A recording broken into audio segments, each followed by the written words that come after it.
kasih. Pak Beni, silakan.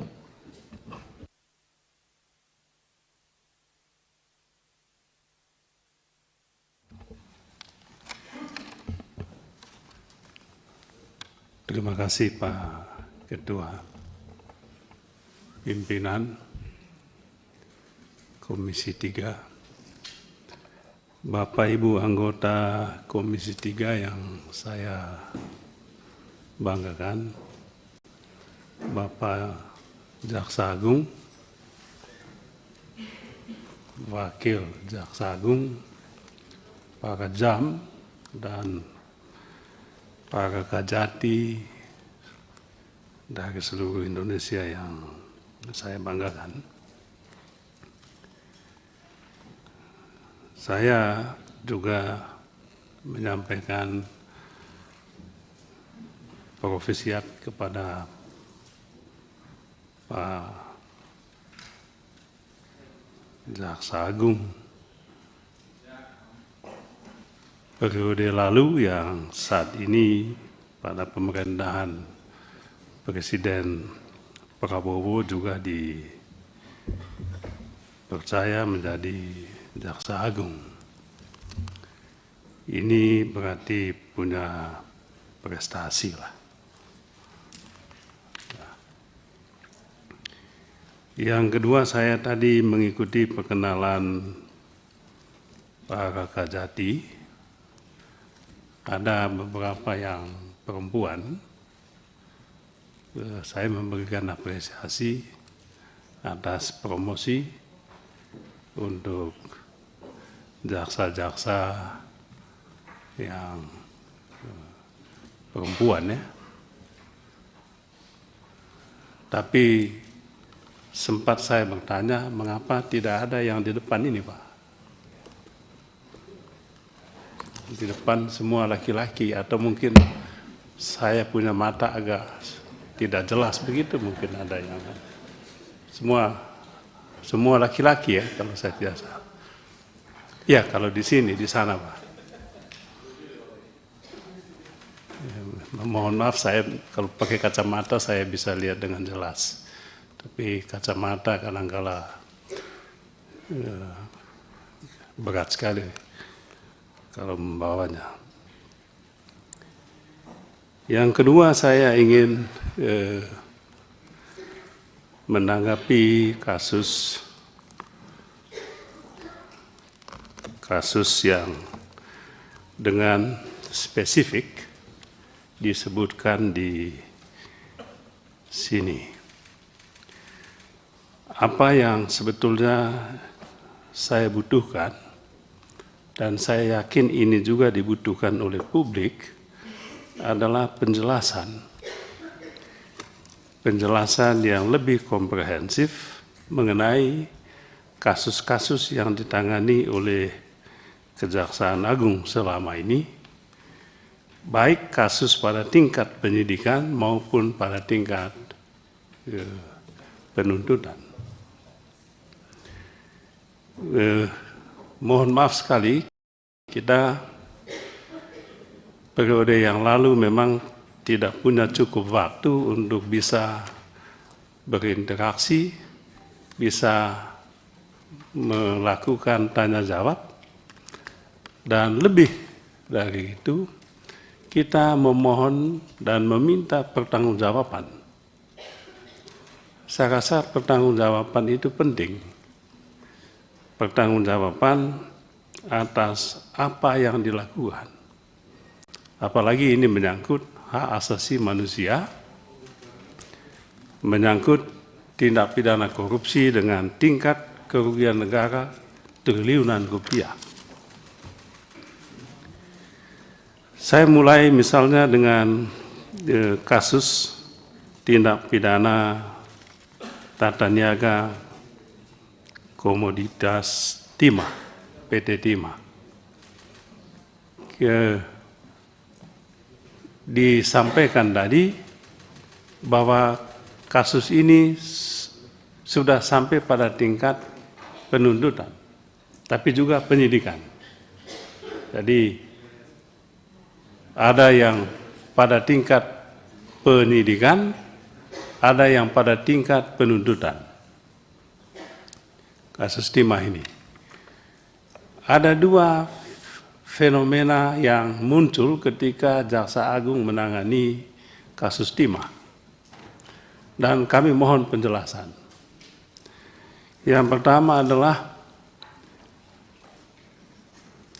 kalau bisa kami dijelaskan apa ceritanya kantor Kejaksaan Agung itu dikepung oleh pasukan coklat atau Brimob, pasukan Brimob.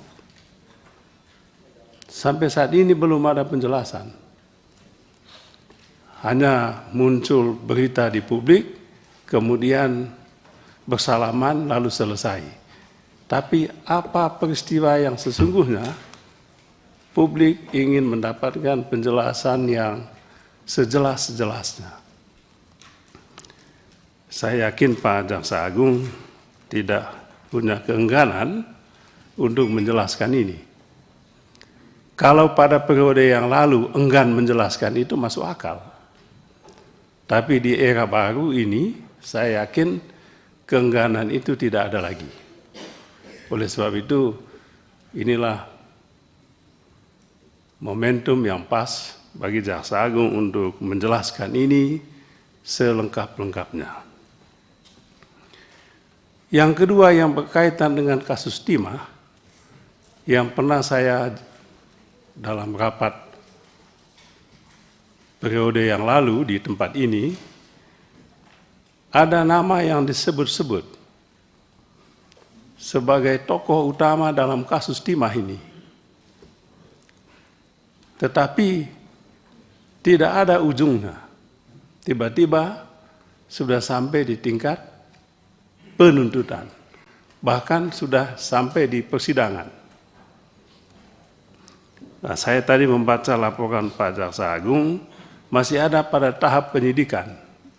Saya menduga yang saya sebut-sebut tadi akan berada pada tahapan ini.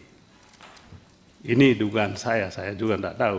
Kami menunggu, kami memantau, dan kami selalu mendoakan Pak Jaksa Agung supaya tetap sehat, kuat, dan punya keberanian. Keberanian itu yang penting Pak Jaksa Agung. Dan Bapak punya keberanian itu. Yang kedua, begitu Pak Jaksa Agung, Kejaksaan Agung, maksud saya, menetapkan salah satu menteri, ex-menteri di Kementerian Perdagangan 2015-2022, saya menyatakan salut. Dan kami mendukung penuh itu. Silakan lakukan. Tetapi ada pertanyaan publik,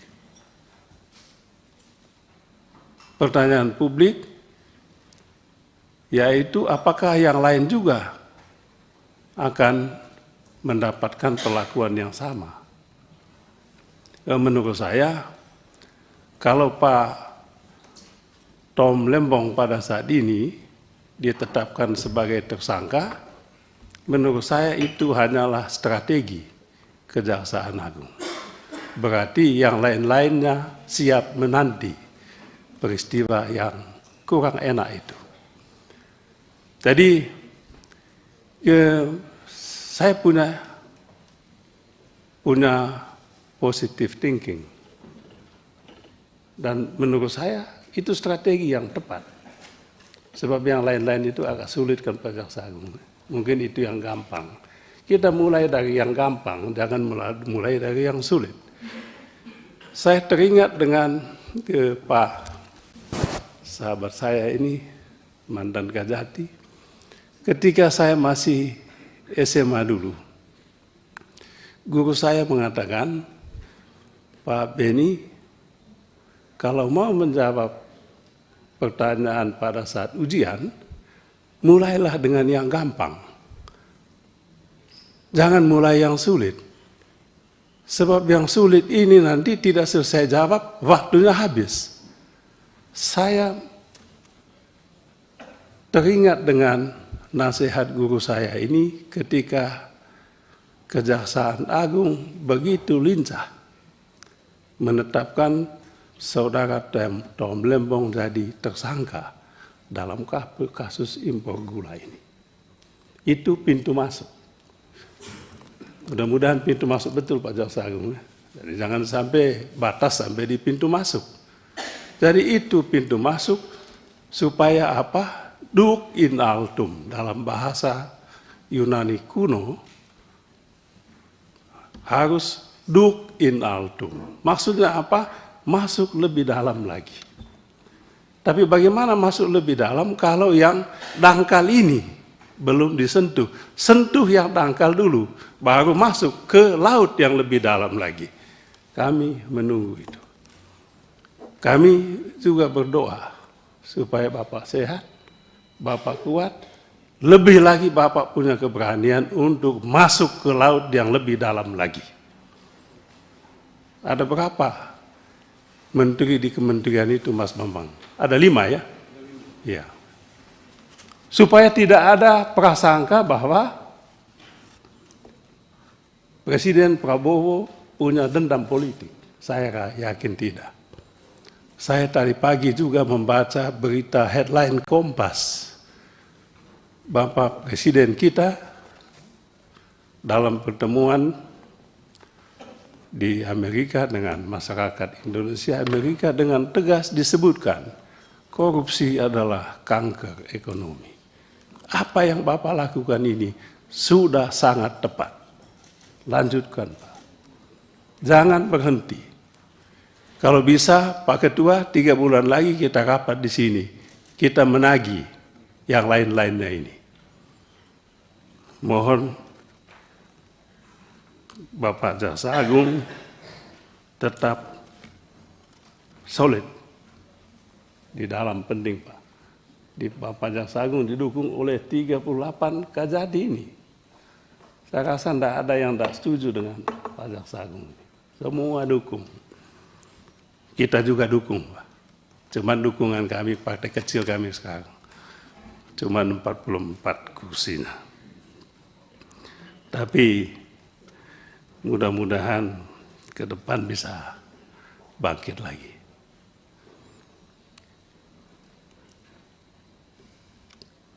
Kemudian yang ketiga, Pak.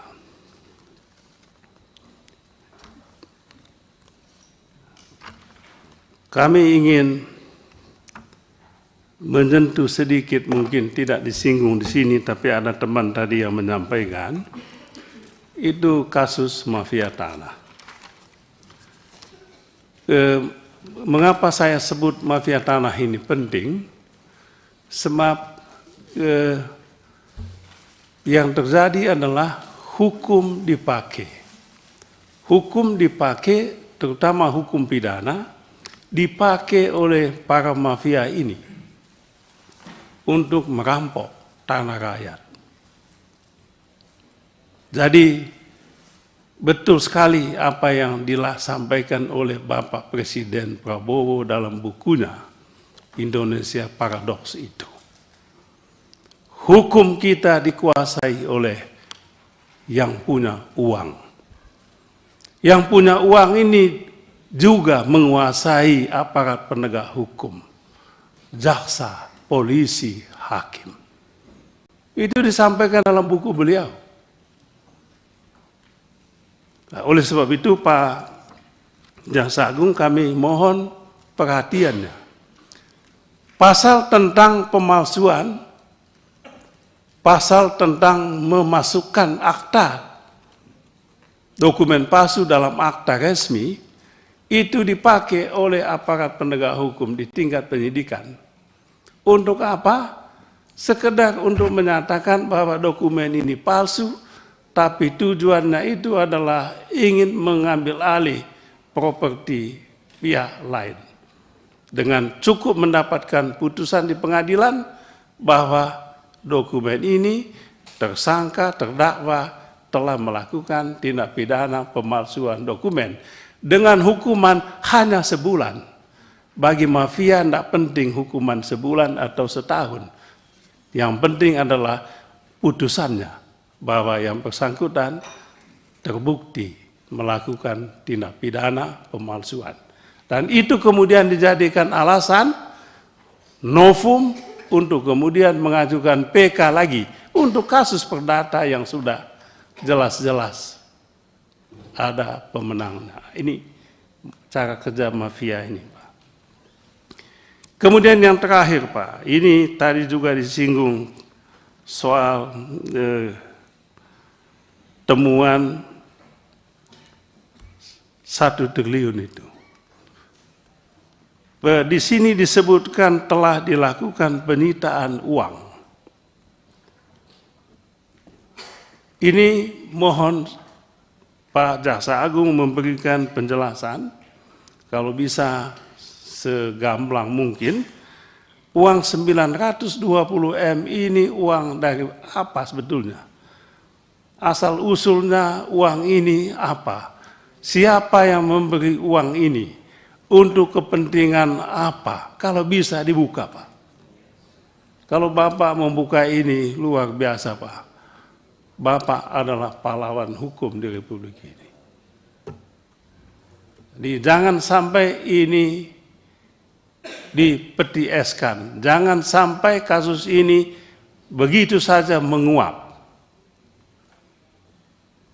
Pak Jaksa Agung, ini momentum Bapak untuk tunjukkan bahwa Bapak betul-betul ingin menegakkan hukum.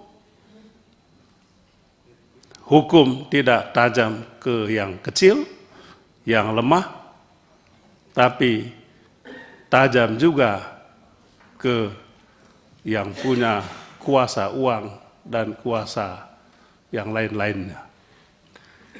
Ini yang bisa saya sampaikan, Pak Jaksa Agung. Sekali lagi kami mendukung penuh, Pak. Lanjutkan prasangka politik biasa. Yang penting Bapak harus tunjukkan bahwa prosedur hukum untuk tegaknya keadilan Bapak tegakkan. Sekian, terima kasih. Terima kasih Pak Beni.